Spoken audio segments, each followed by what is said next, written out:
Good morning. It is Tuesday, 4th of July, and I just want to say thank you for all the men and women that gave their life and served for this great country.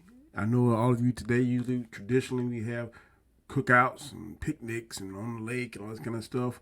Before we get that big serving of ribs or steak or whatever you go on the grill, let's get a big serving of encouragement. And I'm here to deliver. I am Chef Comment Chat. Let's go.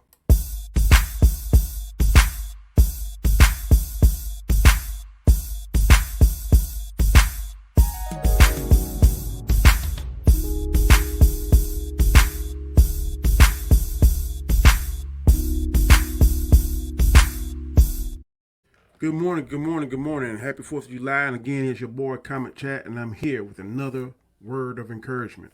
Before we get into it, what I always do, if it's your first time ever seeing my channel, I need you to do this for me. And that is subscribe. Please subscribe to the channel. Please hit that notification bell. Please hit any material that I upload. I want you to make sure that you get it. That's why that notification bell is essential for you to get my material. Also, give me that thumbs up. Also, leave me a comment. And last but not least, watch my whole video from the start to the finish, from the beginning to the end. That also helps the YouTube algorithm. I'm not quite sure how. I know that it does, and I need your help in order to do that. Now, the word of the day. Word of the day, as you can see right here, boom, is patience. And this was a word that was requested by a good friend of mine. You know who he is. He's 1/6 of Dark Council, and I hope that this definitely is something that he can share with his loved one, and I hope it hits home. So, brother, this is coming from the heart, just for you and yours. Patience. Now, the definition of patience, we know, is the capacity to accept or tolerate delay, trouble, or suffering without getting angry or upset. Let me say it one more time. The definition of patience is the capacity to accept or tolerate delay, trouble, or suffering without getting angry or upset. Whew, we all need patience, man. I had to learn how to get it. At first, when I was a younger man, I didn't have it, man. But you gotta have it. It's essential, man, to being successful. Now, the quote of the day is: "Patience is not the ability to wait, but the ability to keep a good attitude while waiting." Let me say that one more time. The quote of the day is: "Patience is not the ability to wait, but the ability to keep a good attitude while waiting." Boy, that's hard to do, man. Patience, and I gotta wait, and I gotta have a good attitude about waiting. Whew, sometimes we just can't do that, but we gotta learn to do it. And here are my thoughts on that. Being patient is an art form that one must learn. The sooner in life you learn it, the better. Often in life, we make our biggest mistakes when we act impatiently. By being patient, it gives us a chance to mull over in our head what is the best way to use whatever you may be trying to obtain or make a wise decision. I'm going to add that little caveat in there. I remember when I was able to get my first car. I was so happy I could hardly stand it. It was a 1988 Chevy Blazer, navy blue, and it was love at first sight. I wasn't very patient at all. I quickly sent all the papers without reading anything. I was just ready to put a sound system in there, tint my windows, and I was going to be chilling for the summer. Thankfully, the car salesman was a family member, and they didn't take advantage of me. But today, that can't be said. That's the example I'm going to use. All throughout life, you must be patient with things that matter and are going to impact your life.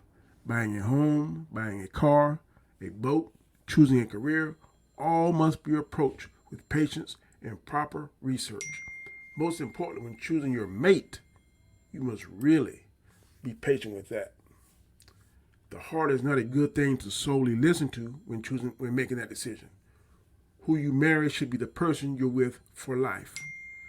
That is a big and very important decision. Now, in everything, there are exceptions and unforeseen circumstances, and the person you choose to marry may not work out. But it shouldn't be because you jumped in feet first. I often see now kids are in a hurry to become adults. They think they have life figured out. Well, I'm in my 50s now, and I still haven't got life figured out. I haven't got life figured out, and all the intricacies of life is still a mystery. You must wait and be patient. I assure you, adulthood will be there before you know it, and once you see what comes with that, you will say many times to yourself, "I wish I was back at home with my parents." There are so many things that come with being an adult that children don't have a clue. They're impatient. There is a saying, be careful what you ask for because you might get it. Being an adult has a lot of pros, but don't allow yourself to be fooled that there aren't any cons. Patience and time are the two strongest warriors known to man. If you master one and use the other wisely, the sky's the limit. The sky's the limit, but you gotta have patience. And a lot of us don't have patience. We want our cake. We want to eat it. We want it now. And when we can't get it now, we're throwing tantrum tantrums and getting all mad and just being this very hard to deal with and live with and can't even reason with. But you gotta have patience.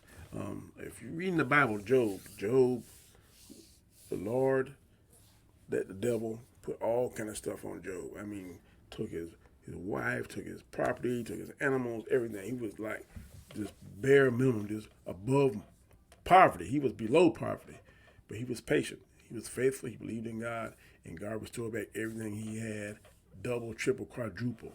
So being patient, man, is something. It is something that you have to learn. Some people, I guess, can be born with it. I don't know. I don't want to sit here and say that. Some people gravitate more to patience than others. Some people have short tempers, and that can be generic, and that can be passed down from generations. The Bible talks about generational sins and stuff. So maybe if your grandfather, let's say, for instance, was very impatient, it may have skipped your father, but then it may jump right on you. So you got to be patient. And you also have to be wise enough to listen to your parents. Listen to your adults. Listen to people that have your best interests at heart. Because you try to rush things. And when you rush things, a lot of times that's when you make mistakes. A lot of times that's when you do stupid stuff. Like a lot of times when you see stuff, you don't read the fine print. There's a very time you make a mistake.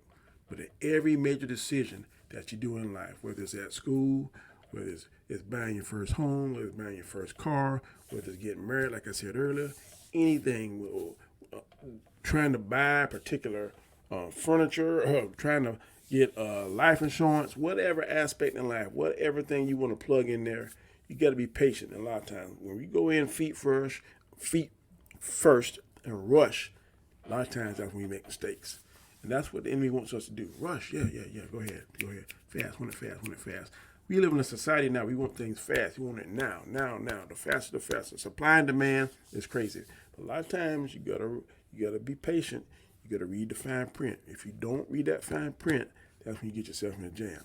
How many times have we have new phone contracts or new getting credit cards or something, or getting a loan, and we just sign where the person tells us to sign. Boom, sign there, and don't read it. A lot of times that's when you get yourself in trouble. I'm guilty of it. I've done it in the past. I'm so excited to get this car. I was so excited to get my house. I was first time homeowner. Bought my house going on 3 years ago, and I was just excited. Now, luckily, I had enough common sense to let my realtor explain stuff to me, and then the lawyer, we went to sign the final paperwork from the lawyers. I listened, and so I was good at understanding. And sometimes you can't read that lawyer language, but I've been in law enforcement a little bit for a while now, so I was able to kind of comprehend and catch on and follow certain things. But you got to be patient. A lot of times when you're young, couple starting off in your 20s, you don't have that experience. I bought my house when I was 49, 50. So now I had a little bit more experience, a little bit more time under my belt. So I was listening to stuff, and I heard nightmares and other stories from different people and friends. So I was able to kind of use that to make sure I didn't fall into certain pitfalls and certain traps and certain issues, like as far as knowing what the interest rate was and that kind of stuff. A lot of times we'll sign that thing but don't realize what the interest rate is, don't understand what balloon payments are, don't understand this and that. A lot of times you're buying a car, a lot of people don't do this. And I work in a profession, a part-time job, and people don't, when they buy cars, they don't get what you call, God, Lord, please let me remember what it is. Gap insurance. I'm telling you, man, when you buy a car, get gap insurance. It will save you a headache if you get in a wreck. If your car is totaled, you got gap insurance. Some gap insurance will pay it off and give you money towards the down payment. Some gap insurance will just pay it off. But make sure you get that. A lot of times, people say, I'm on a budget. I'm not that too. I'm tight on my dollar. But it's worth the extra $30, $40, $50, whatever that gap insurance is. It's worth that, because if you get in a wreck now, and wrecks are happening crazy left and right every day, and your car is total, then you got to worry about paying for something that you can't drive or use. That gap insurance will pay it off, and like I said, some gap insurance will even give you money towards another one. Be patient. Be patient. Be patient. Be patient. The more patient you are, the better decisions you'll make. The less likely headaches you'll have, but you got to be patient. A lot of times you follow stuff with your friends and stuff, and your friends are doing things that you wish you could do, but maybe they don't have the stability in their home like you got in your home. I'm telling you, any parent that gives a damn about their children, and I'm not going to sit here and beat around the bush. Some parents don't, but some parents do, and the child knows. You know when your parent gives a damn about you. You know when your parents have your best interests at heart.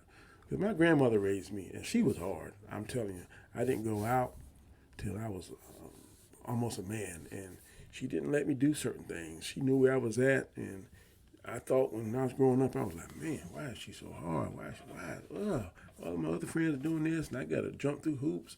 My cousins was trying to ask her to do stuff. Nope, can't go. Danny can't go. Danny can't go. But now, 50-something years later, I thank her. I thank my grandmother because she instilled something in me. I've never been in trouble. I've never been drunk number one time. People may not believe that. I've been drunk one time when I was in the Marine Corps, and man, that one time was enough. I never did it again. Never did any kind of drugs, marijuana, that kind of stuff, because I was too afraid of what my grandmother would do. But it's all about patience. You can't rush the process. I was trying to rush the process and get out there and do stuff before I was even physically ready, mentally ready, or socially ready. When I got to the Marine Corps, I got to the service, and I got some stuff, and I drew back on my teachings that I learned when I was back at home. Because if she would just let me go and do what I want to do, and my family would just let me go do what I want to do, I'd probably been buck wild. I was already buck wild, but I had some kind of restraint to it. I just went out there going crazy. Some kids, if you raise up in an environment where you and your pops or your moms, you're drinking together and y'all hanging out and you on first name basis and all that kind of stuff, and there's no respect. And how's that going to transfer to real life when you're an adult and you don't have anybody? So I'm just telling you, be patient. Be appreciative of your parents that are trying to do what's best for you. Because I'm telling you, adulthood is coming. And once it gets here, sometimes you're going to be like, wow, why did I rush this? Why was I so impatient? Well, like I just said, patience. You got to be patient, bro. Whatever you want, it's going to come. It's going to happen. Be consistent, disciplined, patient. That's a recipe. That's a formula for success. So, having said that, patience is the word of the day. And of course, I gave you my quote of the day earlier, and I give it to you one more time. Let me pull it back up. The quote of the day for patience is not the ability to wait, but the ability to keep a good attitude while waiting. Keep a good attitude, bro. Attitude will get your whole attitude and manners will get you a whole lot further in life sometimes than knowledge will. So just make sure you keep that in mind. Attitude, patience. Attitude, patience. Two key things that are going to help you be successful. Again, if this is your first time ever coming to this channel, please subscribe. Please hit that notification bell. I don't want you to miss any material that I upload in the future. Also, give me that thumbs up. Leave me a comment. And also, please watch this video from the beginning to the end. From the beginning to the end. I thank you all so very, very, very much from the bottom of my heart. And I hope that you have a fantastic 4th of July. Have a rib for me. Have a steak for me. Have a hamburger. Have a hot dog. Whatever it is that tickles your fancy, I hope it's delicious. And have one on your boy Comment Chat. Until tomorrow, take it easy. Be blessed. And peace.